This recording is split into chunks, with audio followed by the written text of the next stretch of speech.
If I told you there was a person following you everywhere you go, criticizing every decision you make, predicting failure for every goal you set, and constantly reminding you of every mistake from your past, you would call the police and get a restraining order. Yet you allow your negative thinking to do exactly this to you every single day. And not only do you tolerate it, you actually believe it. You have given your mental enemy a permanent residence in your head, a platform to speak lies into your future, and the authority to make decisions about your potential. The most insane part is that when positive people try to encourage you, you defend your negative thinking like it is your best friend. When opportunities arise, you let negative thinking talk you out of them like it is your trusted advisor. The brutal reality is that you have been in an abusive relationship with your own thoughts for so long that you cannot recognize the abuse anymore. You think it is normal, you think it is helpful, and you think it is true. Your mind right now is either your greatest asset or your most dangerous enemy. There is no middle ground. I want to tell you about Marcus, a brilliant engineer with a mind sharp enough to design bridges that could span rivers and buildings that could touch the sky. This man had graduated at the top of his class, held 3 patents, and possessed knowledge that companies desperately needed. Yet Marcus lived in a small apartment, worked a job far below his qualifications, and watched opportunity after opportunity slip through his fingers like water. What was wrong with Marcus? His hands worked perfectly. His education was solid. His skills were undeniable. The problem was not in his circumstances. The problem was in his thinking. Every time a promotion became available, Marcus would think, they'll never choose me. I'm not good enough. When headhunters called with job offers, his mind would whisper, this is too good to be true. I'll just embarrass myself. When colleagues suggested he start his own consulting firm, the voice in his head would scream, you'll fail just like you always do. Marcus was not imprisoned by bars of steel or walls of concrete. He was trapped in a prison built entirely of his own negative thoughts. And the most tragic part, he was both the prisoner and the jailer. This is the reality for millions of people walking this earth today. They possess incredible gifts, remarkable talents, and unlimited potential. Yet, they live far below their capabilities because negative thinking has become their master. They have surrendered the throne of their mind to thoughts that serve only to destroy, limit, and defeat them. Your thoughts are not just random electrical impulses firing in your brain. They are the architects of your reality. Every great achievement in human history began as a thought in someone's mind. Every disaster, every failure, every broken dream also started the same way, with a single thought. The Wright brothers thought they could fly before they ever left the ground. Thomas Edison thought he could capture light in a bulb before he invented the first working light bulb. But equally true is this: every person who has lived in poverty thought poverty thoughts. Every person who has failed in relationships thought failure thoughts. Every person who has given up on their dreams first gave up in their thinking, you see. Negative thinking is not just an occasional visitor that drops by your mind for a brief stay. When you allow it to take root, it moves in permanently. It changes the furniture. It redecorates the walls. It invites its friends, doubt, fear, anxiety, and despair, to come live with it. Before you know it, your mind is no longer your own. You have become a tenant in a house that negative thinking now owns. The cost of negative thinking is staggering. It costs you opportunities because you talk yourself out of taking action. It costs you relationships because you assume the worst about people's intentions. It costs you peace because you constantly worry about things that may never happen. It costs you joy because you focus on what's wrong instead of what's right. It costs you progress because you convince yourself that change is impossible, most tragically. It costs you your future because you cannot build tomorrow with thoughts that tear down today. But here is what negative thinking costs you most of all. It costs you yourself. When negative thoughts dominate your mind, you lose touch with who you really are. You begin to believe that the voice of limitation, The voice of fear, the voice of defeat is your own voice. You start to think that these thoughts represent the truth about your capabilities, your worth, and your potential. You accept as fact what is nothing more than mental fiction. I have watched people with extraordinary gifts waste their entire lives because they believed the lies their negative thinking told them. I have seen brilliant minds convinced they were stupid. I have seen natural leaders convinced they were followers. I have seen people with hearts full of love convinced they were unlovable. The tragedy is not that they lacked ability. The tragedy is that they believed they lacked ability. Negative thinking operates like a prosecutor in a courtroom. But here's the problem. It only presents evidence for one side. It will show you every time you fail, but never remind you of your successes. It will highlight every mistake you made, but ignore every wise decision. It will magnify every criticism you received, but minimize every compliment. It builds its case against you using selective evidence, and because you hear it so consistently, you begin to believe it represents the whole truth. The moment you realize that negative thinking has set up residence in your mind is the moment you must declare war. This is not a battle you can postpone until tomorrow. This is not a fight you can delegate to someone else. This is not a war you can win through wishful thinking or positive affirmations alone. This requires a complete transformation of how you think about thinking itself right now as you process these words. Negative thoughts may be trying to convince you that change is impossible. They may be whispering that you have tried before and failed. They may be suggesting that your situation is different, that your problems are too big, that your past is too dark. Do you hear them?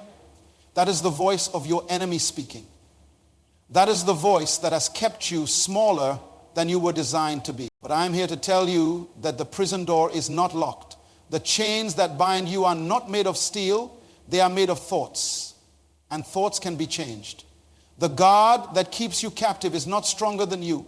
It only has the power you have given it. Today can be the day you stop being a prisoner in your own mind and start becoming the architect of your own thinking. Your mind was designed to serve you, not to rule you. It was created to be your tool, not your master. The time has come to take back control. Understanding your enemy is the first step to defeating it. Negative thinking does not just appear out of nowhere like morning fog. It has roots, and those roots often go deeper than you realize. Let me tell you about Elena, a young woman who grew up in a house where criticism was served with every meal. When she brought home a report card with 4 A's and 1 B, her father would ask, "What happened with this B?" when she scored 15 points in a basketball game. Her mother would say, "If you had practiced more, you could have scored 20. When she got accepted to college, her family's first response was, "How are you going to pay for it?" Elena learned early that nothing she did was ever quite good enough. She learned to scan for problems, to focus on what was missing, to expect disappointment. By the time she reached adulthood, she no longer needed her parents to criticize her. She had become an expert at criticizing herself. She had internalized their voices so completely that they lived permanently in her head, offering commentary on every decision, every attempt, every dream. This is how negative thinking patterns are born. They start as seeds planted by experiences, by words spoken over us, by failures we could not understand, by rejections that cut deep.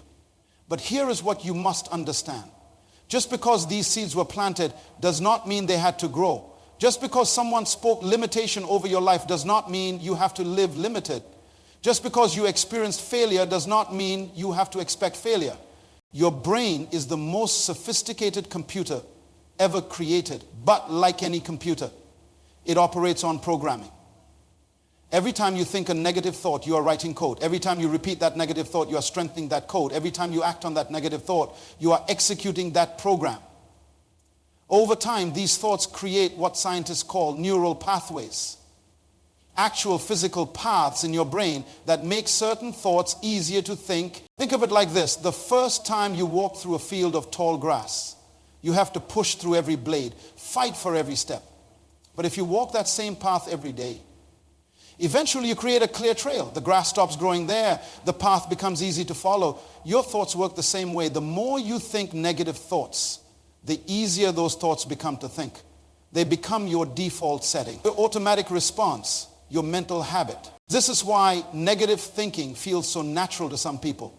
It is not because they are naturally negative people. It is because they have created negative neural highways through repetition. They have trained their brain to look for problems, to expect disappointment, to assume the worst.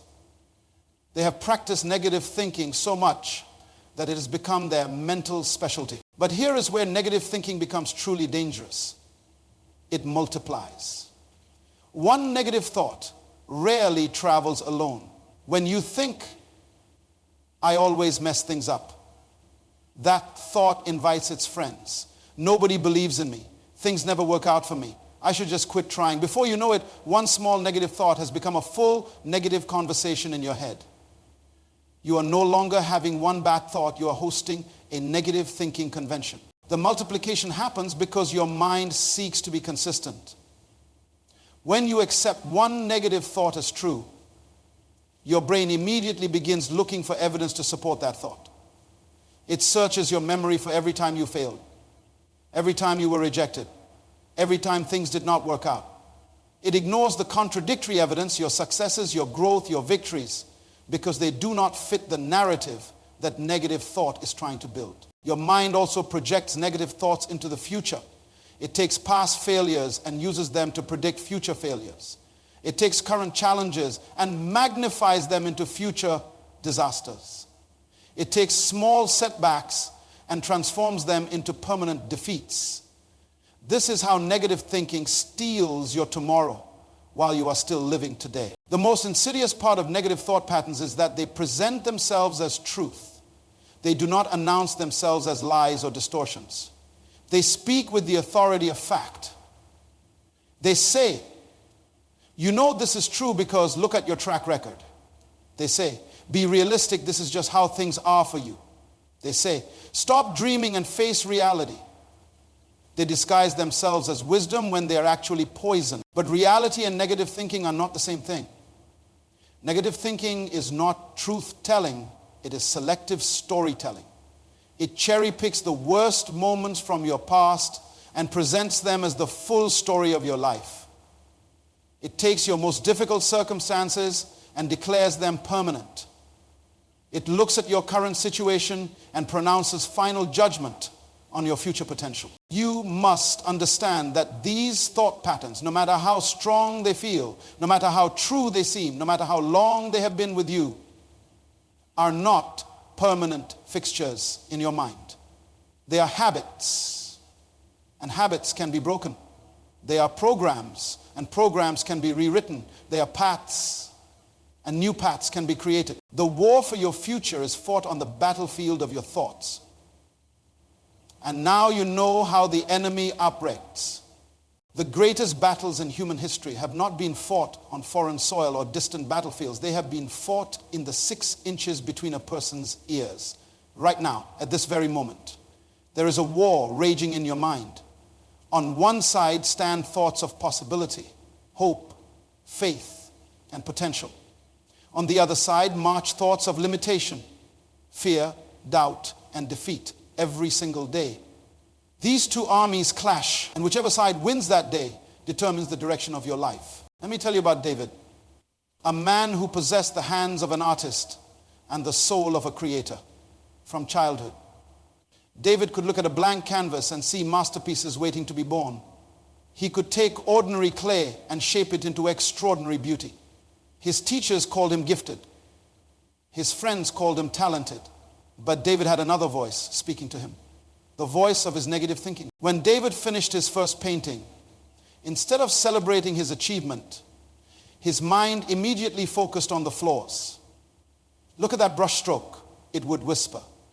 See how uneven that color is. A real artist would never make such mistakes. When people complimented his work, negative thinking would translate their praise. They're just being nice. They don't want to hurt your feelings. They can see you're an amateur. For 15 years, David created art in secret. He would paint beautiful landscapes sculpt incredible figures and design stunning portraits, but he never showed them to anyone. His garage was filled with masterpieces that the world would never see, because negative thinking had convinced him they were not good enough. He had become a prisoner of his own potential, trapped by thoughts that had no basis in reality. One day, David's neighbor accidentally walked into his garage and gasped at what she saw. "David," she said, "these are incredible. You could sell these, you could have exhibitions, you could make a living from this gift." But negative thinking immediately responded, "She doesn't know what she's talking about. Real artists study for years. You're just a weekend hobbyist. You'll embarrass yourself if you try to sell these." This is the battlefield of the mind every moment. You are choosing which thoughts to believe, which voice to follow, which army to strengthen. When you agree with negative thoughts, you give them power. When you act on negative thoughts, you give them authority. When you repeat negative thoughts. But here is what you must understand about this internal war. You are not a passive observer watching from the sidelines. You are the commanding general of your own mind. You have the power to choose which thoughts receive your attention and which thoughts you dismiss.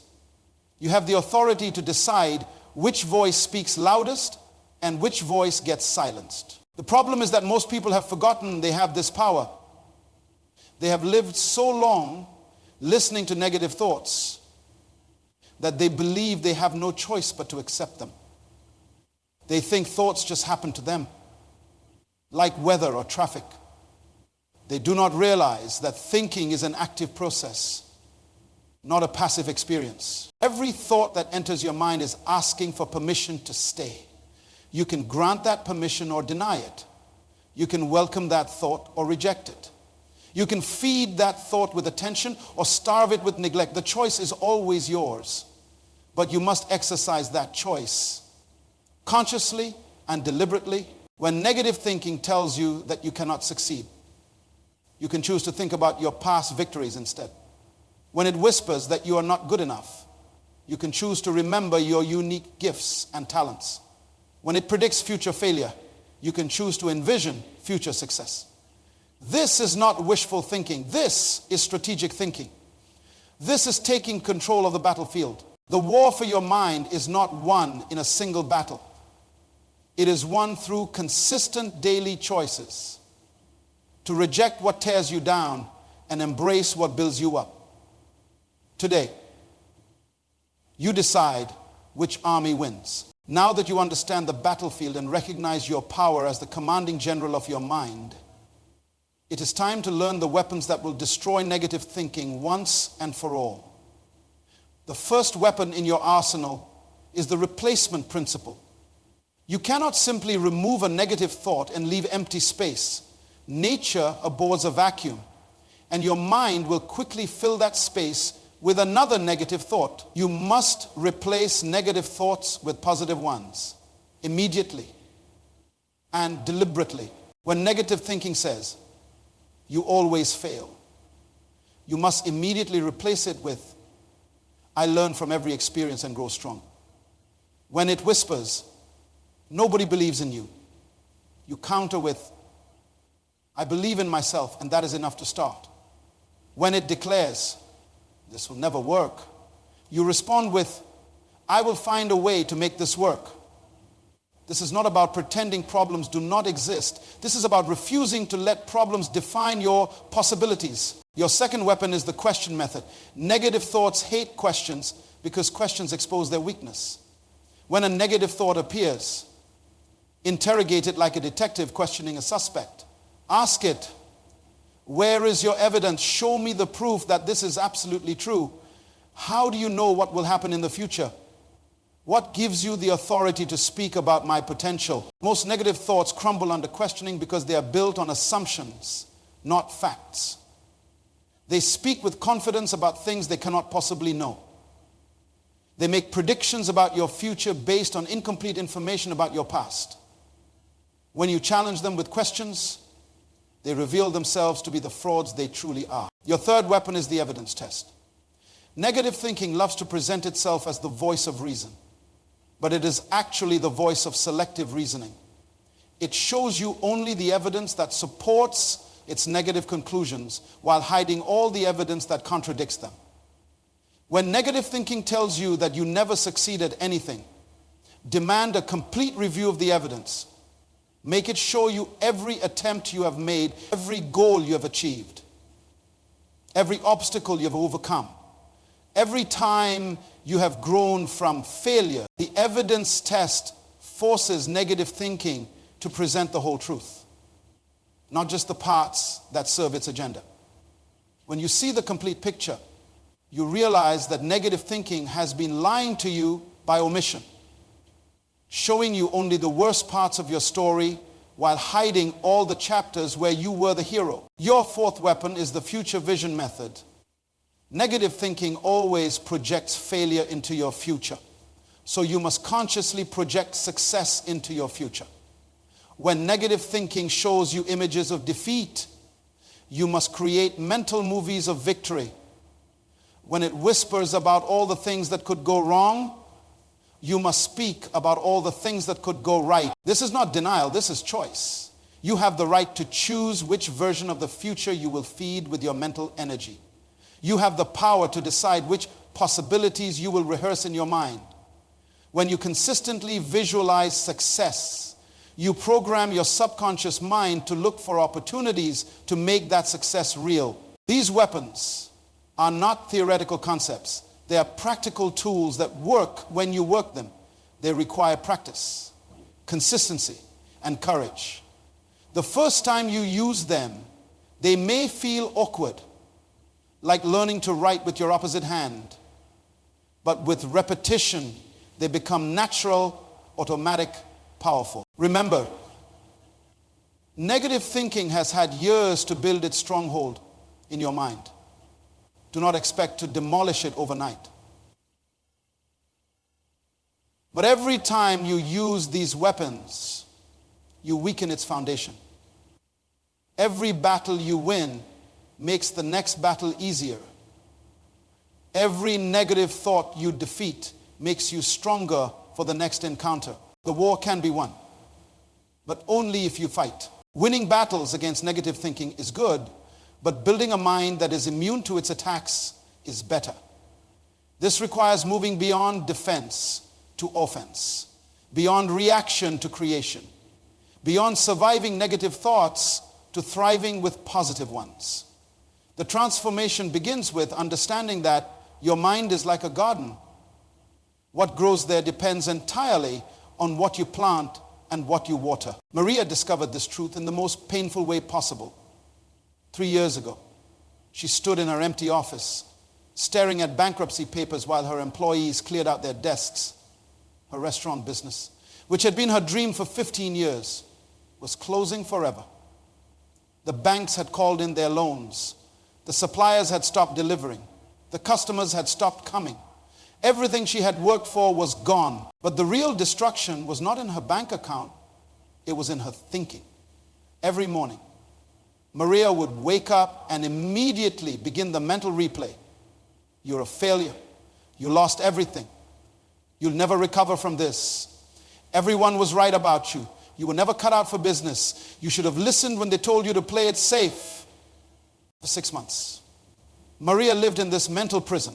She stopped looking for work because negative thinking convinced her that no one would hire a failure. She stopped socializing because shame told her she had nothing to offer. She stopped dreaming because disappointment whispered that dreams only lead to heartbreak. Maria was alive, but she was not living. Then one morning, Maria made a decision that changed everything. She was sitting in her small apartment, drinking coffee and listening to the same negative thoughts that had become her daily companions when she suddenly said out loud, "Stop. I refuse to listen to this anymore." It was not a dramatic moment. There were no lightning bolts or angels singing. It was simply a moment of choice, a decision to stop being a victim of her own thinking. Maria began with one simple daily practice. Every morning, before her feet hit the floor, she would spend 5 minutes thinking about 3 things she was grateful for. Not big things, She did not have many big things to be grateful for. Small things. The sun coming through her window. The fact that she had coffee to drink. The reality that she was healthy enough to start over. This practice began to create new neural pathways in her brain. For the first time in months, her day was starting with positive thoughts instead of negative ones. The grateful thoughts were weak at first, like tiny seedlings trying to grow in soil that had been poisoned by negativity.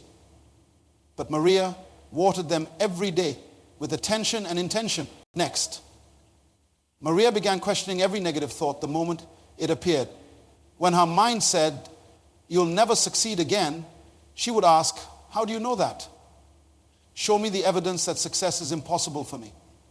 When negative thinking declared, "You're too old to start over," she would demand, "Says who? Where is it written that age disqualifies someone from success?" Within weeks, something remarkable began happening.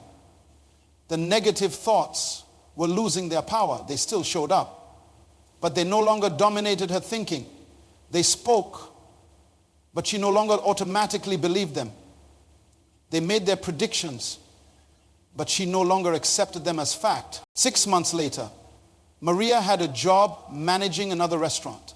12 months later, she had saved enough money to invest in a small food truck. 18 months later, she owned 3 food trucks and was planning her return to the restaurant business. Today, Maria owns a chain of 5 successful restaurants and employs over 60 people. But the real transformation was not in her business.